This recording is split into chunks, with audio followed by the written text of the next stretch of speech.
আমার হয়ে গেছে চুল টুল আসানো। আমি এবার উঠি, উঠে উঠে দেখ তারপর ধেই ধেই করে নাচবে? নাচতে তো পারো না। নাচতে পারি না, নাচ তুলি না, নাচ ঠিক দেখলেই দেখে নাচ তুলে তারপর আমি ঠিক ছাড়ি। সবসময় তো আর সম্ভব হয়ে ওঠে না নাচাটা। উফ বাবা, একটু বসলাম, একটু বসিনি, অনেকক্ষণ দাঁড়িয়ে দাঁড়িয়ে। এত সাজুগুজু করে কিসের রেডি হচ্ছ? সাজুগুজু করবো না? কি জন্য?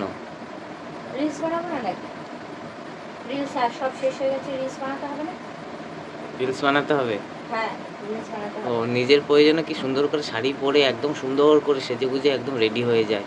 আর কোথাও আমি যদি বলি একটু বেরোতে হবে, আমার সাথে বেরোবে, তখন চুড়িদার পরবে, কুর্তি পরবে, এসব পরে বেরিয়ে যাবে। তখন আর শাড়িও পরবে না, আর সাজগোজও করবে না। নিজের প্রয়োজনে সাজগোজটা ঠিক একদম সুন্দর দারুণ করে সময় নিয়ে বেশ ভালো করে হয়ে যায় তখন। আবার ওইভাবে দেখছো কি? ঠিকই তো বলছি। আরে বাবা, তোমার সাথে বেরোতে গেলে তো আমাকে বাইকে করে বেরোতে লাগে। এবার বাইকে যে সাইডটাতে পড়েছি, আমাকে তো এক সাইড করে, আমাকে দুই পাশে, এই পাশে এক সাইডে পা রেখে এরকম এক সাইড করে আমাকে বসে যেতে লাগে। তো আমি ওরকম তো বসতে পারি না, পরে পরে যাই যেন শাড়ি পরে কিন্তু। ওই জন্য তো আমি কুর্তি লেগিংস পরি আর দুই পাশে পা রেখে তারপর যাই, যার জন্য আমি শাড়ি পরি না তোমার সাথে বেরোতে পারি। তুমি বসতে পারো না, সবাই বসতে পারে, তুমি কি আলাদা স্পেশাল নাকি? সবার বসে বসে এক্সপিরিয়েন্স সারা হয়ে গেছে, তাই আমারও তো এক্সপিরিয়েন্স আছে বলো তো। বিয়ের পর সদ্য সদ্য আমি বাইকে চাপছি, আগে কি চেপেছি না? সে আমাদের বাড়ি থেকে আমার বাবার বাইক ছিল না, গরিব মানুষ আমি। এখানে এসে বড়ের বাইকে চেপে চেপে এখন সবে এক্সপিরিয়েন্স হচ্ছে আস্তে আস্তে করে। আর সত্যি এক পাশ করে আমি বসতেও পারি না, এক যেটা পাশ করে পারি না। বসতে পারো না? না, তাই যেটা আমার সাথে পারি বেরোলে তখন এটাও একটা নতুন বাহানা। মোটেও তো না। এক পাশ করে বসতে পারো না, অন্যরা পারে, তুমি পারো না? না, আমি পারি না। অন্যদের কথা আলাদা, আমার কথা আলাদা। আমি পারি না যেটা, সেটা তো আমি তোমাকে বলেই দিচ্ছি যে আমি এটা পারি না। মানে কোথাও যেতে হলে তুমি ওই চুড়িদার, কুর্তি এসব পরে যাবে। আচ্ছা সেটা না হলে হলো, পোশাকের কথা। সাজগোজটা, এই যে মুখে এই যে কি লিপছো, হলো বা, লিপস্টিক টিপস্টিক সে লাগিয়েছো, কাজের সেগুলো তো থেকে করতে কাজে পারো। এখান থেকে এখানে যাবো কি আমি এগিয়ে করে যাবো নাকি? সে আমাকে সবাই চেনে। এটা কোনো কথা হলো? সবাই চেনে, তার জন্য আমি কোনো সাজগোজ করবো না। আর নিজের প্রয়োজনে সুন্দর করে সাজগোজ করতে নিজের হবে। প্রয়োজন কি ক্যামেরার সামনে আসবো না, রিলস বানাবো না? এখন তো তুমি ঘরেই থাকবে, এখন এত সাজগোজের কি দরকার? রিলস বানাবো না, রিলস বানাতে গেলে তো আমাকে সাজতেই হবে রে বাবা। ও, তুমিও না পারো রিলস না। রিলস বানানোর সময় কি আমি কি এমনি এমনি কি ভূতের মতো দাঁড়িয়ে কে ইয়ে করবো দেখবে নাকি? তোমাকে? তাও তো অনেকে সেজে গুজে রিলস বানায়, আমি তো সেইটুকুনিও আমি করি না। না কিছু ইয়ে করি, না কাজল করি, না কিছু করি, এমনি শাড়ি পরে একের সময় চলে আসি। না না, কে দেখবে তোমাকে? আর এগুলো করে লাভ কি? কি হয়? অনেক কিছু ऐसा উম, मिलता है। কোথায়? हमने तो नहीं देखा। देखोगे, बाद में देखोगे। अभी अभी करेंगे, करते करते जब पूरा हो जाएगा तब मिलेगा ना। ও সেই আশাতেই থাকি আর কি। আশায় কি, সবাই করে, সবাই পাচ্ছে বলে তো করছে, না পেলে কি আর কেউ করতো বলো তো? হুম, সে দেখবো খানে কি পাও আর তারপরে কি হয়। তার জন্য দেখো, এগুলো আমার টাকা পয়সা খরচা করে এনে দিচ্ছে, এগুলোকে মুখে লাগাচ্ছে, এ করছে। করো মুখটা করো, কত সুন্দর খরচা লাগছে করো। বলো তো?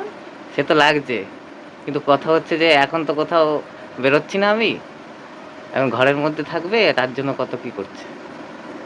ঘরের মধ্যে আর দেখবে যখন যে বেরোতে বলি একটু বেরোবো, কোথাও যাওয়ার আছে আমার, আমার প্রয়োজনে আমি যেতে বলি এটা পড়ো ওটা পড়ো, তখন না আমি অত টাইম নেই, এই নেই, এই বাহানা, আমার ভালো লাগছে না, গরম বাইরে।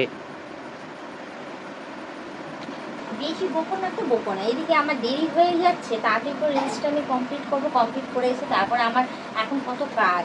চুলটা ঝাড়া হয়ে গেছে, এবার আমি কি বলবো, তার মধ্যে দেখতেই পাচ্ছ যে গরমের মধ্যে পারি না আমি শাড়ি পরে থাকতে। দাঁড়িয়ে দাঁড়িয়ে এতক্ষণ শাড়ি পরলাম, ও সাজুগুজু করলাম, কোমরটা ব্যথা হয়ে গেল। অনেক কষ্ট হয়ে গেছে, একটু চা করে দেবো? করে দাও না তুমি চা। আমার চাটা কোথায়? আচ্ছা তোমাকে এই রোজ চায়ের কথা আমাকে বলতে হবে চা করে দাও? তো টাইম হয়ে গেছে, তুমি চা করে দেবে? রোজ তোমাকে এই কথা বলতে হবে? চাটা ভালো করে লাগে না দাও, আমার চা করতে। চাটা আমাকে করে দাও, করে দিয়ে তারপর তুমি কি রিলস রিলস বানাও, পয়সা কামাও। আমার হুম। মোটেও ভালো লাগে না আমার চা বানাতে। তুমি একদিন বানিয়ে খেতে পারো, তুমি দেখি। হুম, খাবো। কবে? আমি হ্যাঁ, বাইরে গিয়ে খাই। তাহলে বাইরে গিয়ে হুম, খাচ্ছই তো, তাহলে আবার ঘরে খাওয়ার কি দরকার? তোমার হয়ে গেছে তো? হ্যাঁ। তাহলে রিলসটা বানিয়ে তাহলে আমার সাথে একটু তারপর যাবে? শাড়ি পরে? এই এই এই তো শুরু হয়ে গেল। শাড়ি পরে কোথাও যাবো না, আমি চুড়ি কুর্তি লেগিংস পরে নেবো, তারপর যাবো। শাড়ি পরে বাইকে মোটেও বসতে পারি না আমি। ইস, শাড়ি পরে আমি কোথাও যাবো না, আমি কুর্তি লেগিংসটা পরে নেবো, তারপর বেরোবো। কার ঠিক শাড়ি পরে বসতে পারবো না। বাহানা ঠিক আছেই না? বাহানা যে কেউ কোথায় নিয়ে যাবে আগে বলো? হেঁটেই যাবো, না হলে টোটো করে যাবো, তাহলে শাড়ি পরে বেরোবো। হেঁটে কোথায় যাবে? আর আর টোটো কেন করতে যাবো? বাইক আছে আমার। বাইকে বসতে পারি না শাড়ি পরে আমি। বাইকে দুপাশে কি শাড়ি পরে পা দিয়ে বসতে পারবো আমি? কুর্তি লেগিংস পরে তাহলে ঠিক আছে, শাড়ি পরে তারপর দেখো দুপ দুপ দুপ দুপ করে ধুপুস করে পড়ে গেছে। ঠিক আছে, তুমি তোমার কাজ করে নাও, তারপর ভাবছি কোথায় যাওয়া যায়। আগে চা করে দাও, একটুখানি চা করে দাও, আগে ওঠো একটুখানি। তুমি না সত্যি একদম একদম মানে চা টা একদম জলি পুরে জলি পুরে খাচ্ছো। একটু চা খেয়ে আগে ঠিকঠাক হয়ে নিতে হবে, তারপরে যা করার করবে। সেই তো আগে আগে চা, আগে চা। হ্যাঁ আগে চা তো, তুমি তো আধা ঘন্টা লাগিয়ে দিলে, এতক্ষণে চাটা করে দিয়ে তারপর তুমি করতে যা সেই করার। তো, আগে চা। আর চুল খুলে কি করবো? আগে চুলটা আটকে নি, তারপর গিয়ে না হয় ইয়ে করবো, পরে না হয় ইয়ে করবো। আমি চা খাবি নি তোমাকে, শান্তি শান্তিতে চা খেয়ে না। হ্যাঁ তারপর দেখা যাবে।